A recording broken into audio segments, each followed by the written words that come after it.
December 17, 1944. 0530 hours. Hounsveld, Belgium. The Tiger tank's engine coughed, sputtered, then died. SS Abashto Banura Yahim Piper slammed his fist against the turret hatch, the metallic clang echoing through the pre-dawn darkness. His driver, Unsharv Bear, attempted to restart the 700-horsepower Maybach engine. Nothing.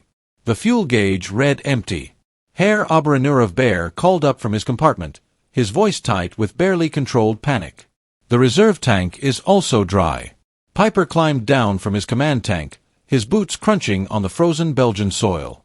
Around him, the most powerful armored spearhead the Wehrmacht had assembled for Operation Watch on the Rhine, the Ardennes Offensive, sat motionless.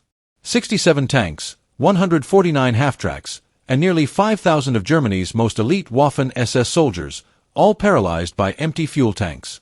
Through the morning mist, Piper could see the abandoned American position ahead, Hounsveld, a critical supply depot for the U.S. 99th Infantry Division.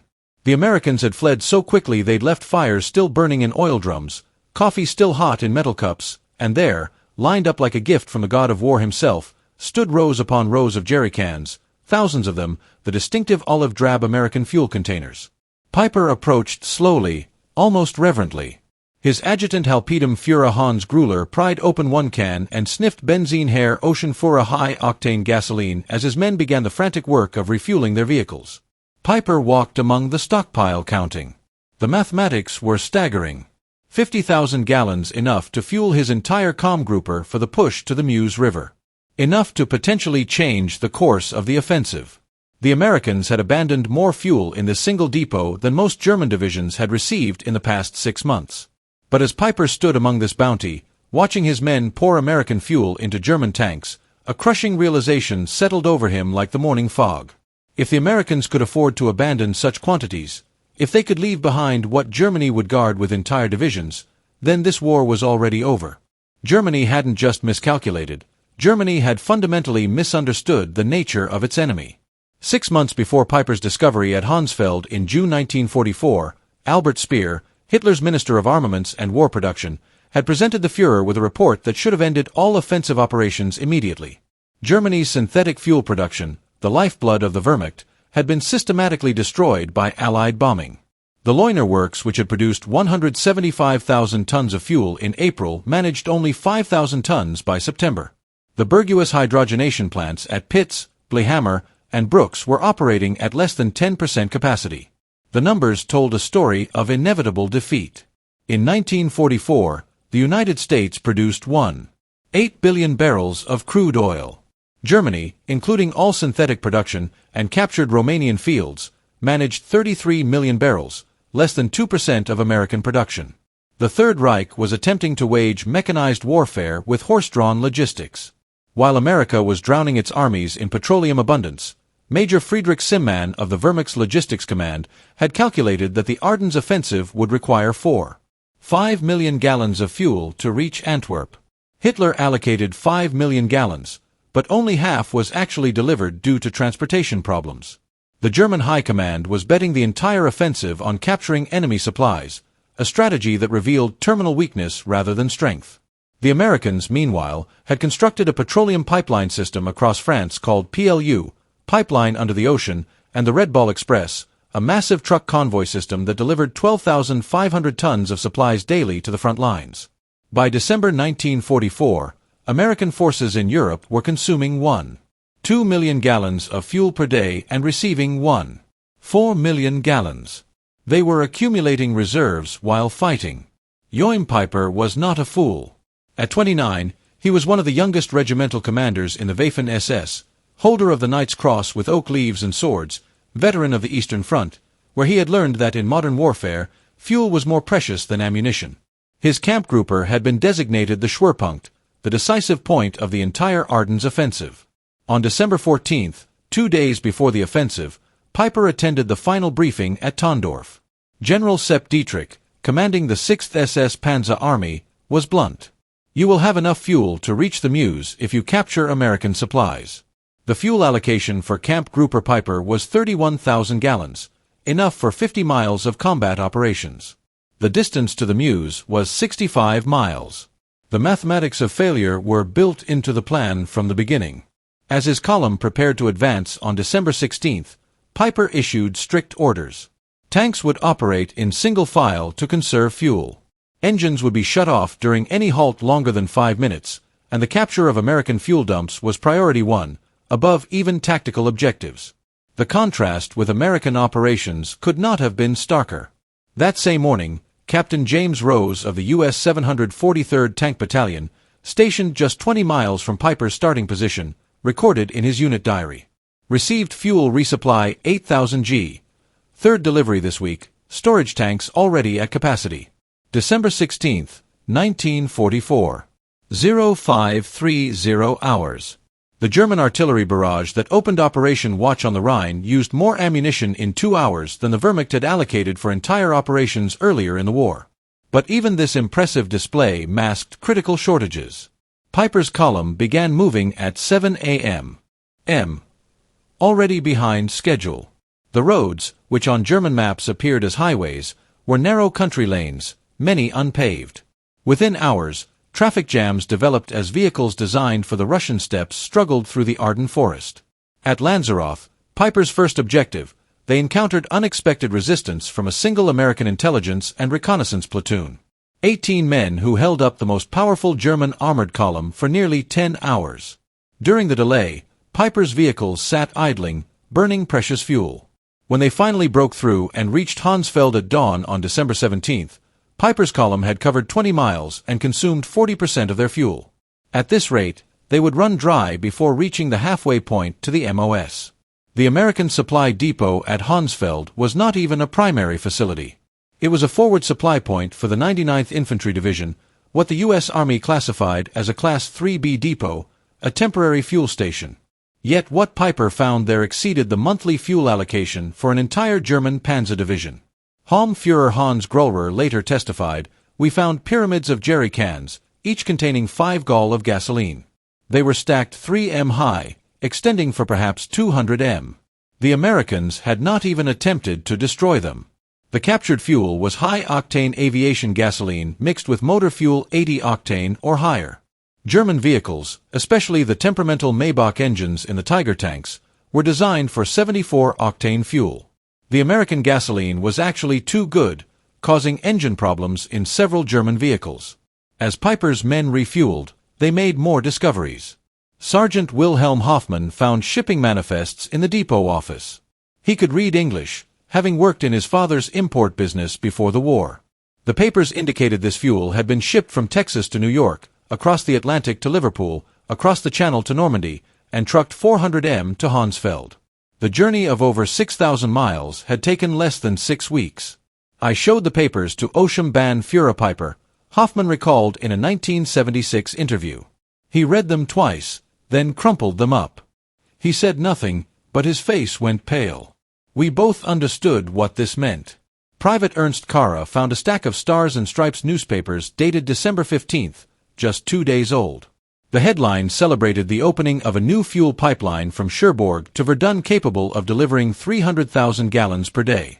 A single pipeline delivering more fuel daily than Camp Gripper Piper would use in the entire offensive. To comprehend the shock of Piper's discovery, one must understand Germany's fuel situation by late 1944.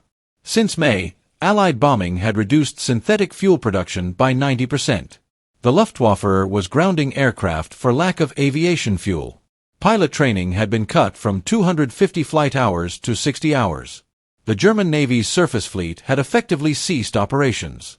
U-boats were fitted with snorkels to conserve diesel by running on batteries longer. On the home front, German civilians had not seen private automobile traffic since 1942. Gasoline was so precious that the Gestapo investigated black market theft of individual liters. Farmers were returning to horse-drawn plows. Meanwhile, the United States was producing 67% of the world's oil. The East Texas oil field alone produced more petroleum than all of German-occupied Europe. American refineries were operating at such capacity that Standard Oil was experimenting with new petroleum byproducts simply because they had excess crude. With the 50,000 gallons captured at Hansfeld, Piper's columns surged forward. They reached Billingen by noon on December 17th, capturing additional supplies, rations, ammunition, and most importantly, maps showing other American fuel depots in the area. But the maps revealed a disturbing truth. The Americans had fuel stockpiles everywhere. Every major crossroads had a depot. The U.S. First Army alone had 3.5 million gallons in reserve. Piper pushed on to Lineville, where his forces would commit the Malmati massacre, killing 84 American prisoners. Even this war crime was connected to fuel desperation. Piper later claimed he could not spare gasoline to transport prisoners. By evening on December 17th, Piper's spearhead reached Stavelot, site of a major American fuel depot containing over 2 million gallons. Here was enough fuel to guarantee reaching the Meuse. But as the first German vehicles approached, American engineers were already at work. Captain John Brewster of the 291st Engineer Combat Battalion had received warning of the German approach. His orders were simple: deny fuel to the enemy at all costs. The Stavelot depot contained 2,189,000 gallons of gasoline in jerry cans stacked across 15 acres.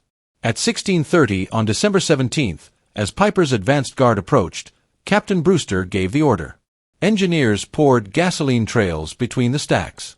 White phosphorus grenades were distributed. Technical Sergeant Paul Solis threw the first grenade. The explosion was immediate and tremendous, he recalled.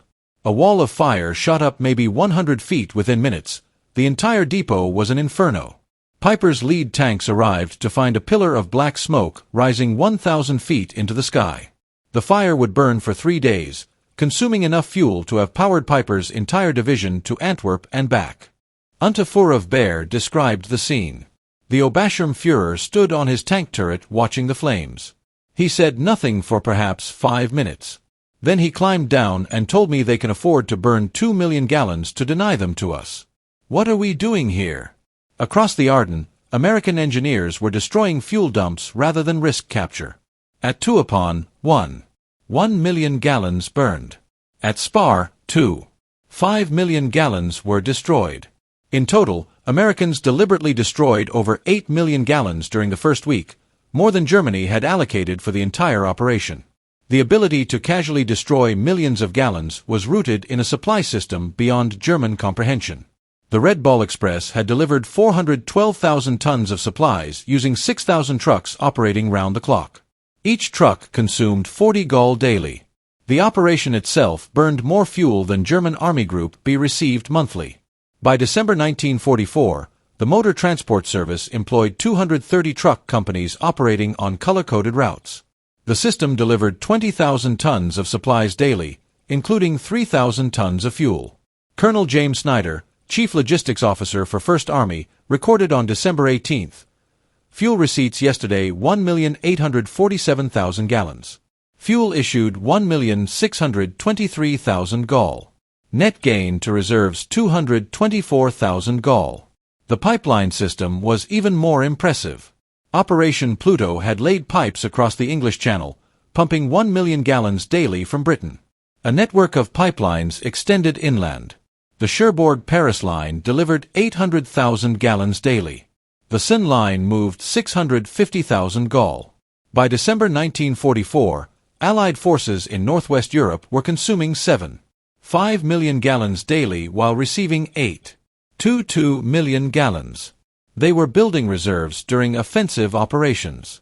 As Piper pushed deeper into Belgium on December 18th, the impossibility of the German position became clear. At shore, they captured another depot. 5,000 gallons consumed in 3 hours of combat. Tiger tanks consumed 2.5 gall per mile in battle. Panthers burned 1.5 gall per mile. In the difficult Ardennes terrain, consumption increased by 40%. Helped Otto Dingler, maintenance officer for the 1st SS Panzer Regiment, recorded, by noon on December 18th, we had consumed 67,000 gallons since the offensive began. We had captured perhaps 55,000 gallons. We were operating at a deficit. The Americans monitoring German radio traffic through ultra-intercepts knew Piper's fuel situation. General Courtney Hodges ordered all units. Enemy critically short of fuel. Destroy all gasoline stocks threatened by capture. That same day, American C-47S flew 316 sorties delivering supplies to Bastonia, including 160,000 gall of fuel. Americans were flying more fuel to a surrounded garrison than Piper's entire Kampfgruppe possessed. By December 19th, as Piper's forces engaged defenders at Stoumont, the fuel crisis had become critical. Tanks were being abandoned with empty fuel tanks rather than from battle damage. Piper consolidated his remaining fuel, perhaps 8,000 gallons, enough for one engagement or retreat, but not both. Meanwhile, Allied planners were preparing for January operations. Brigadier General Maurice Gilland requested 245 million gallons for the coming month. The request was approved without discussion. The contrast extended beyond quantity. American vehicles were standardized for efficiency. Sherman tanks consumed 0.8 gall per mile versus the Tiger's 2.5. American trucks got 8 m per gallon fully loaded. Parts were interchangeable, maintenance simplified. German forces operated a bewildering array of captured and manufactured vehicles with different requirements. French tanks needed different oil than German Panthers. Soviet trucks required different parts than German Opels. Each complication multiplied logistical difficulties. On December 20th, Piper received a radio message. Fuel convoy destroyed by Allied aircraft. No resupply possible. Continue with available resources. Piper called his commanders together. Sturmbannführer Vera Pertka was blunt. We have fuel for perhaps 20 kilometers. The Meuse is 30 kilometers away. According to H.T. Murat-Grüller's testimony, the Obersturmbannführer said, "Gentlemen, we have discovered we are fighting an enemy who burns more fuel to deny it to us than we received for this entire operation. What we captured at Hansfeld, which seemed miraculous, was nothing to them. We cannot win." This realization was spreading. General Otto von Manteuffel, commanding 5th Panzer Army, later wrote, "When I learned Americans had destroyed 8 million gallons rather than risk our capturing it, I knew the offensive had failed before it began." Colonel Friedrich von Donder, captured December 23rd, told interrogators, "Your soldiers throw away chocolate. My men haven't seen chocolate in 2 years. You burn millions of gallons. We measure by the liter. How can we fight such abundance?" By December 21st, Piper was surrounded at Leyes, his tanks immobile. American forces surrounding him, 31st Infantry Division, 82nd Airborne, 3rd Armored, had a combined fuel allocation of 340,000 gallons for December 21st alone. Piper had perhaps 1,000 gallons. Private First Class Richard McKinney wrote home, "We've got Germans surrounded who ran out of gas. Our captain jokes we use more fuel heating coffee than they have for tanks." The American response demonstrated industrial warfare at its peak. Patton's 3rd Army pivot north required 350,000 gallons just for redeployment. Considered impossible by German standards, yet accomplished in 3 days. December 23rd brought clear weather. Allied aircraft flew 2,000 sorties, each burning fuel at rates that would have grounded the Luftwaffe for weeks. P-47S consumed 300 gall per hour. B-26S burned 200 gall hourly. 1 day's air operations consumed more than Germany's entire offensive allocation. On the night of December 23rd to 24th, Piper abandoned his vehicles and escaped on foot. Of 119 tanks and assault guns that began the offensive, 39 remained operational but immobilized. These were destroyed with remaining ammunition. Oberreiter Heinz Gals described the scene. "We drained the last fuel from all vehicles, maybe 200 gall total. The Obersturmführer personally destroyed his command tank. Millions of Reichsmarks of equipment destroyed by empty fuel tanks. Of 5,000 men who began with KF Grupper Piper, approximately 770 returned. They had advanced 60 miles, captured several depots, and discovered the truth about Allied logistics." News of Piper's discoveries spread rapidly through German command. On December 26th, Field Marshal Walter Model received reports on captured American supplies. His chief of staff recorded Model's reaction. The Field Marshal read the quantities twice.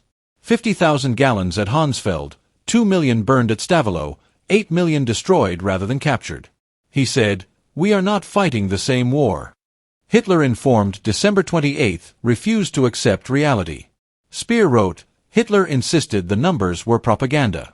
When shown photographs of burning Stavelot, he claimed it was Hollywood effects, but lower ranks understood. Greer Wilhelm Hoffman wrote his wife. Americans destroy more fuel daily than we receive monthly. They drive tanks like we march. This war is lost. The fuel crisis was symptomatic of a larger truth. By 1944, America produced 50% of world manufacturing. A new aircraft every 5 minutes, a ship daily, a tank every 7 minutes. Petroleum production statistics were overwhelming. United States 1.8 billion barrels. Soviet Union 110 million barrels. Germany, including synthetic, 33 million barrels. Japan, 2.6 million barrels. The Axis combined produced less than 2% of American petroleum. Every major German offensive after 1942 had been constrained by fuel. Every American offensive was supported by abundance German planners couldn't conceive. Lieutenant Colonel Chester Hansen recorded a revealing incident December 27. A logistics officer reported weather had reduced fuel deliveries to only 500,000 gallons daily. There was concern until someone noted this exceeded Germany's total offensive allocation. German PWs from the Ardennes were more shocked by American waste than firepower. Seeing GIS discard half-eaten rations or use gasoline for heating shattered morale more than artillery. Oust G.A. Reich-Elm told interrogators, "We knew your production numbers abstractly, but seeing soldiers waste more than we possessed made them real. Every German who saw your casual abundance knew the war was hopeless." This knowledge spread through letters despite censorship. Feldwebel Ernst Muller wrote, "Americans wash clothes in gasoline. They feed chocolate to dogs. They fire artillery for Christmas. We cannot fight infinity." The psychological impact undermined German racial superiority narratives.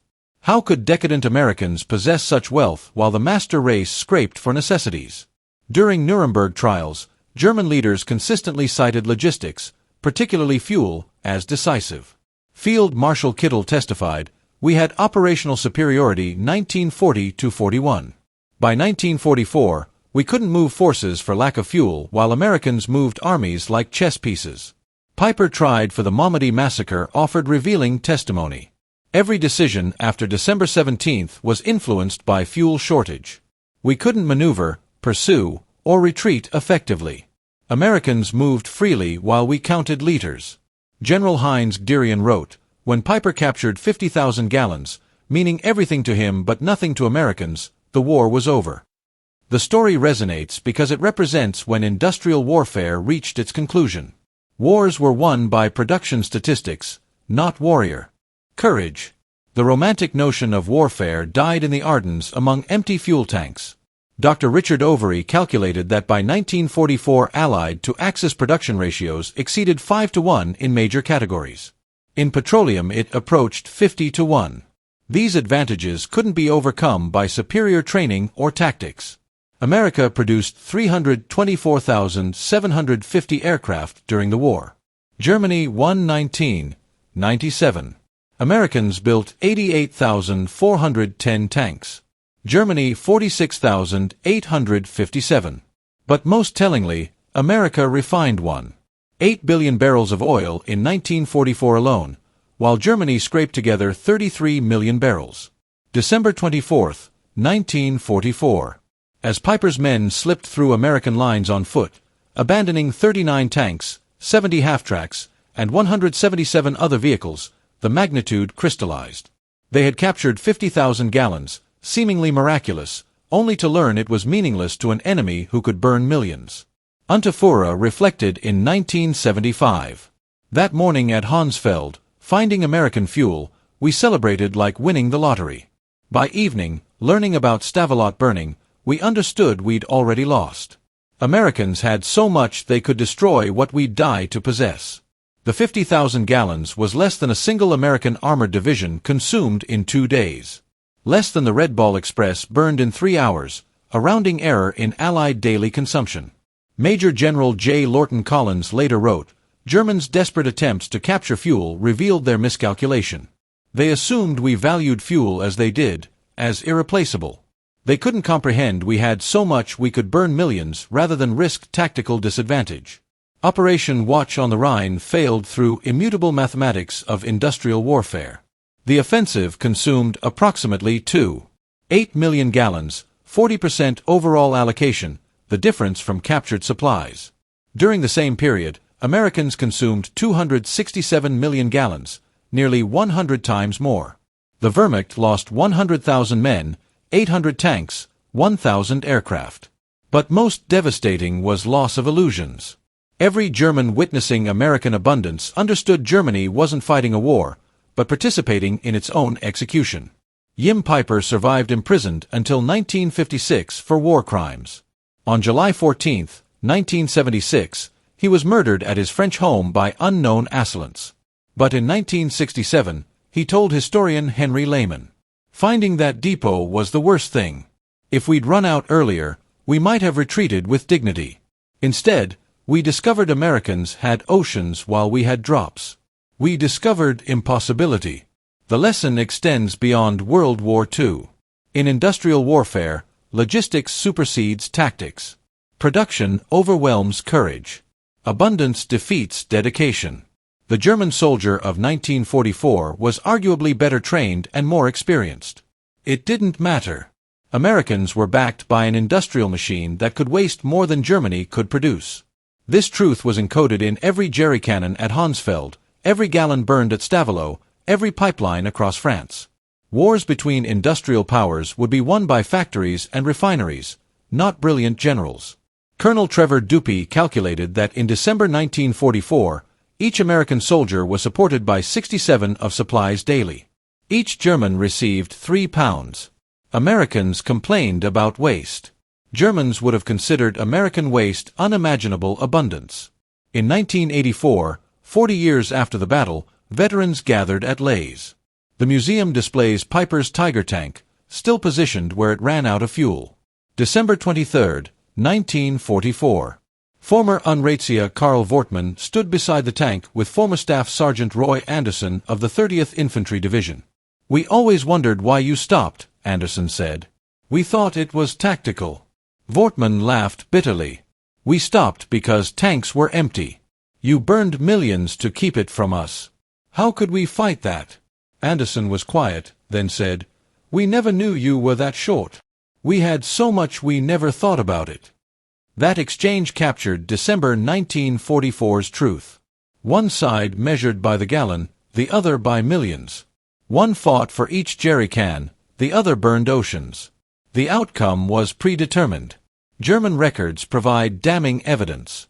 Army Group B's War Diary, December 1944. December 16, offensive begins. Fuel 70% of minimum. December 17, Piper captures 50,000 gallons. December 18, multiple depots destroyed.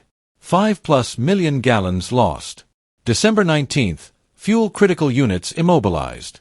December 24, Piper abandons vehicles. Fuel exhaustion. Meanwhile, First Army reports December 16, reserves 3.7 million gallons. December 17, 2.2 million destroyed. December 18, 1.8 million received. December 24, reserves 4.1 million. Americans treated millions with indifference. Germans reserved for individual cans. Beyond quantity, American fuel represented technological superiority. American refineries perfected catalytic cracking, producing higher octanes more efficiently than German hydrogenation. American 100-octane aviation fuel gave aircraft performance advantages over German planes running 87-octane synthetic. Americans perfected additives Germany couldn't replicate. Tetrathyled, ethylene, diramide detergents. German engines designed for lower quality often ran poorly on captured American gasoline. Fuel shortage shaped every soldier's experience. Gerrit Hans Mahler recorded December 20th marched 30 kilometers. No fuel for trucks past abandoned American vehicles with engines running for warmth. They leave engines running. We marched through snow. Medical services were crippled. Ambulances couldn't evacuate wounded. Hospitals couldn't run generators. Men died waiting for transportation that never came. Oberarch Dr. Wilhelm Kirsting testified, "We had excellent surgeons, supplies captured from Americans, but no fuel for ambulances. Men died who could have been saved with 10 kilometers transport." The discoveries shattered German propaganda about American weakness. Soldiers had been told Americans were soft, incapable. Then they discovered Americans could destroy more than Germany possessed. Goebbels's diary, December 28. Reports indicate serious morale problems.